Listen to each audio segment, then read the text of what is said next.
It started with a smile, not a warm smile, not a nervous smile, but the kind of smile you might see on someone who knows something you don't, something awful, and enjoys watching you try to figure it out.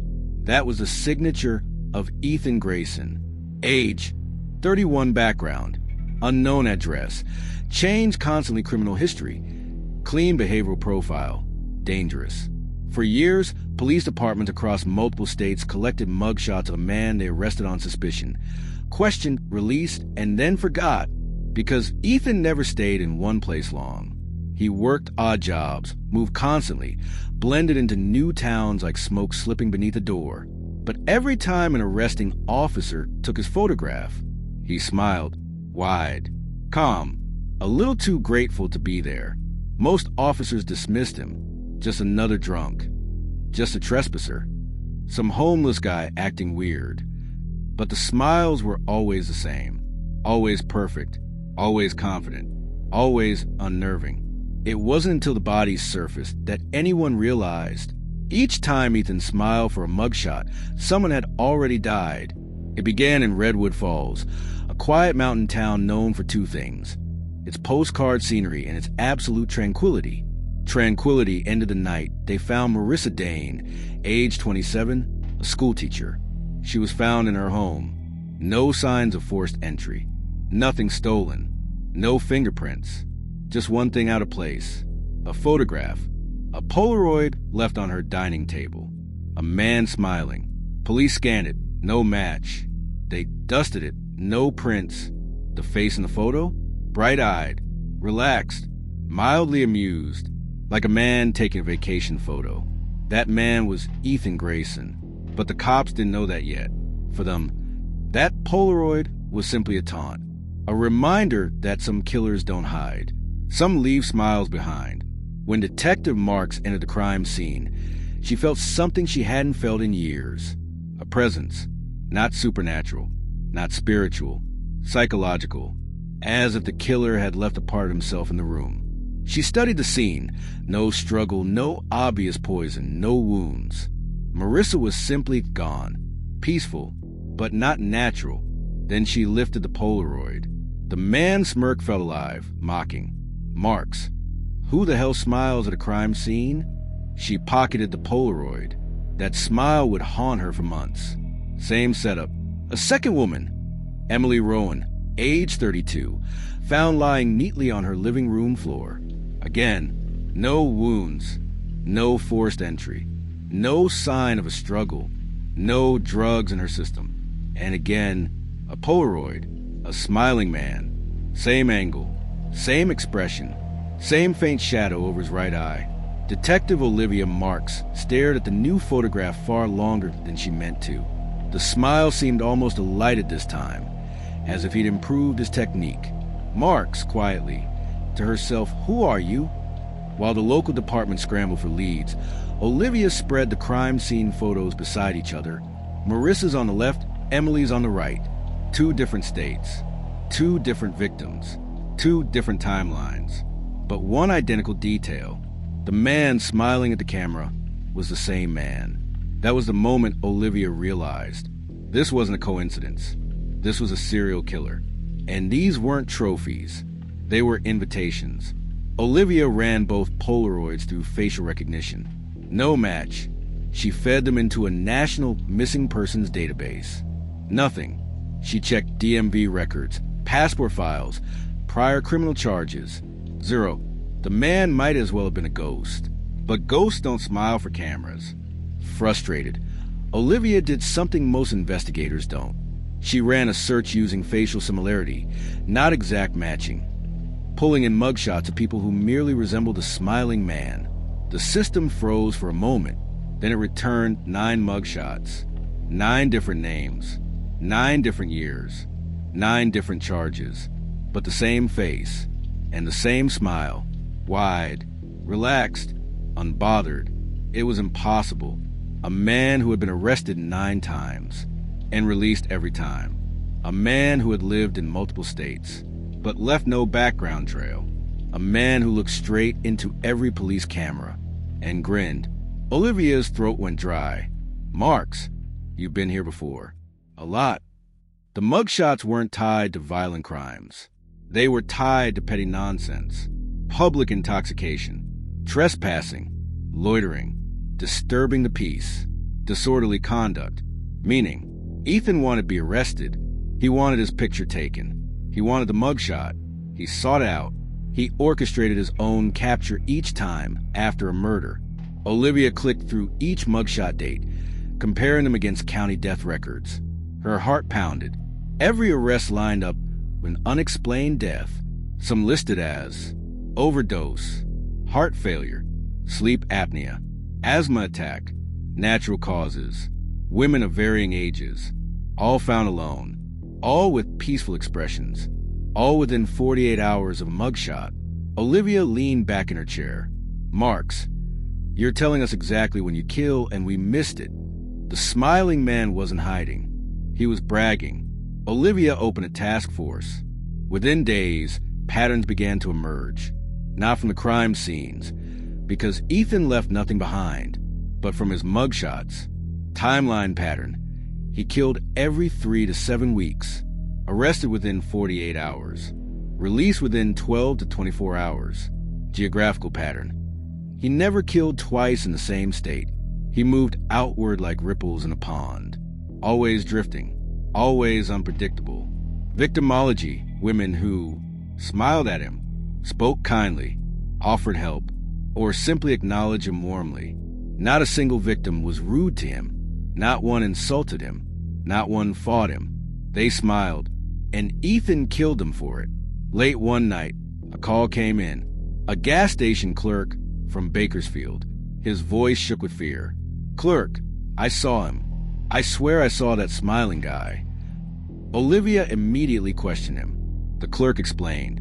A man matching Ethan's description had come in just 3 days earlier, bought a disposable camera, and asked, "Do smiles fade over time?" Then he laughed. Not loudly, not hysterically. Soft, almost pleased. The clerk felt an instinctive chill. When Ethan left, the clerk watched him walk to a bus stop. Olivia's pulse quickened. A bus stop meant one thing. Ethan wasn't driving. He was slipping through cities anonymously. Public transport, cash only, disposable, a ghost wearing a smile. 2 days later, police found Ethan's most recent location, a cheap roadside motel near the Nevada border, room 14. When officers broke down the door, they found a disposable camera, a pack of Polaroid film, a neatly folded motel blanket, and a fresh, still developing photograph. A woman lying peacefully on the motel floor, dead. Olivia inhaled sharply when she picked up the Polaroid. The smiling man wasn't posing for this one. He had taken a picture of the victim. But under that photo was a second Polaroid, a picture of the room security camera, with Ethan staring directly into the lens and smiling. He had known they were coming. He wanted them to see. Next to the camera was a handwritten note, Ethan's first communication. Just 4 chilling words. "Smile back at me." Olivia stood frozen, because she finally understood. Ethan didn't kill because he enjoyed violence. He didn't kill for pleasure. He didn't kill for power. He killed because genuine warmth, kindness, affection terrified him. People who smiled at him made him feel seen, and he couldn't allow that. The smile in his mugshots wasn't arrogance. It was armor, a way to say, "You can't see me. I'm the one who sees you." Why he smiles. From his childhood psychologist files, Olivia uncovered the truth. Ethan wasn't born evil. He was raised in a world where smiles meant danger. His father smiled before hitting him. His mother smiled before lying about the bruises. Social workers smiled before leaving him behind. So Ethan learned it young. Smiles are weapons. People smile to hide their real intentions. But when someone smiled genuinely at him, a waitress, a neighbor, a librarian, a victim, their kindness felt like an attack. It disarmed him, unmasked him, made him feel exposed. So he silenced the feeling by silencing them. Every murder was a way of reclaiming control. Every mugshot smile was a way of reclaiming power. A ritual, a declaration. I decide who sees the real me. And he decided no one would. The final smile, The motel crime scene changed everything. For the first time, Ethan left something behind intentionally. Not a slip, not an accident. A message, a challenge, a dare. Smile back at me. Detective Olivia Marks studied those words again and again. She knew what they meant. He wanted recognition. Not praise, not fear. Recognition. Someone who saw him, the real him, without looking away.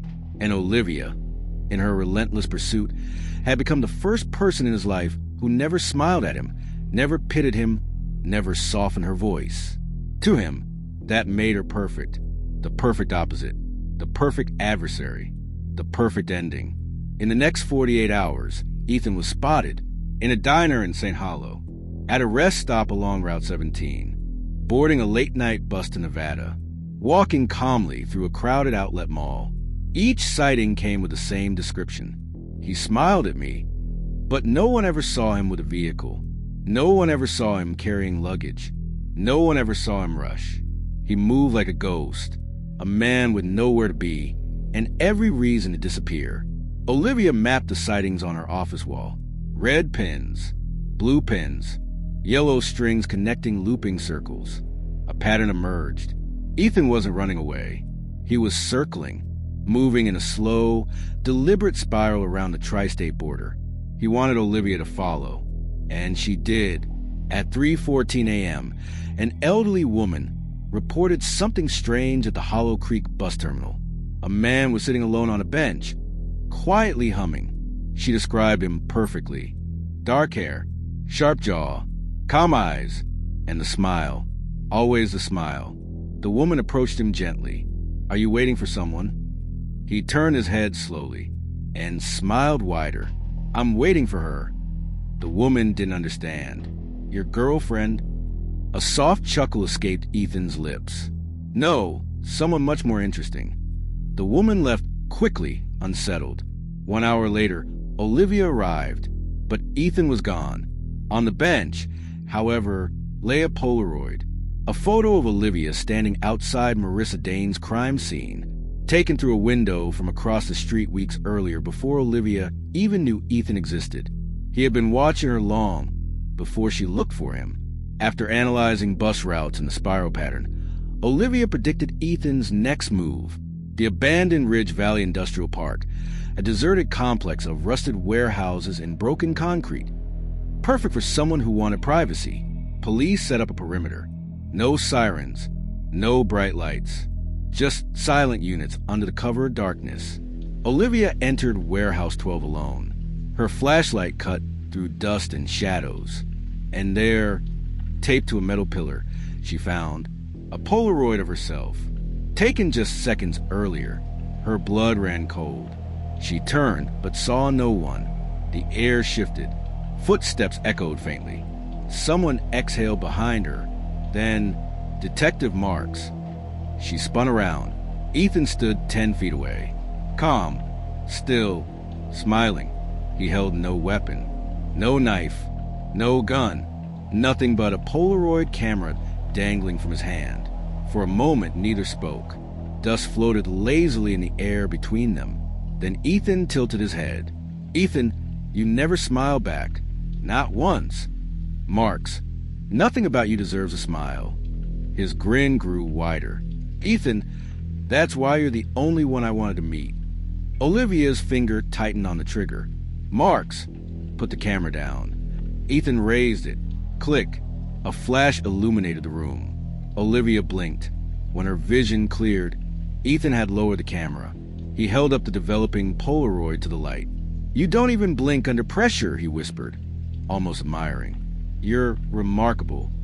She stepped closer. "Marks, it's over." Ethan's smile softened. "Ethan, I know." He lifted his hand slowly. "Ready? Waiting." Olivia handcuffed him. He didn't resist. Instead, he murmured, "Thank you." She hesitated. "Marks, for what?" Ethan looked her dead in the eyes. "Ethan, for finally seeing me." At the precinct, officers prepped Ethan for booking. Fingerprinting, paperwork, basic questions, routine. Then came the mugshot. Ethan stepped into position. The officer aimed the camera. Ethan lifted his chin, straightened his posture, and smiled. But something was different. This smile wasn't mocking. It wasn't taunting. It wasn't triumphant. It was peaceful, as if he had finally completed his masterpiece. Click. The flash captured the final image. Ethan Grayson's last mugshot. The next morning, as the department processed his belongings, Olivia glanced at the printed photo. A chill ran through her, because in this mugshot, unlike all the others, Ethan wasn't smiling at the camera. He was smiling at her. His eyes weren't focused on the lens. They were focused slightly to the left, exactly where Olivia stood during the booking process. His last smile was for her, the one person who never smiled back. Weeks later, during a property search of Ethan's storage unit, officers found a metal box filled with Polaroids. Dozens of victims, dozens of smiles, dozens of silent confessions. But among them, a final photo. Olivia standing in warehouse 12, flashlight in hand, face half lit, jaw set, eyes unwavering. And on the back, written neatly, "The only one who saw me clearly." A shiver crawled up Olivia's spine, because she finally understood. Ethan's game was never about killing. It was about connection. He wasn't a ghost. He wasn't a monster hiding in the dark. He was something far more terrifying. A man who smiled into every camera, hoping someone would smile back. And when they did, he couldn't let them live. But Olivia, she never smiled. And that made her the only one he respected.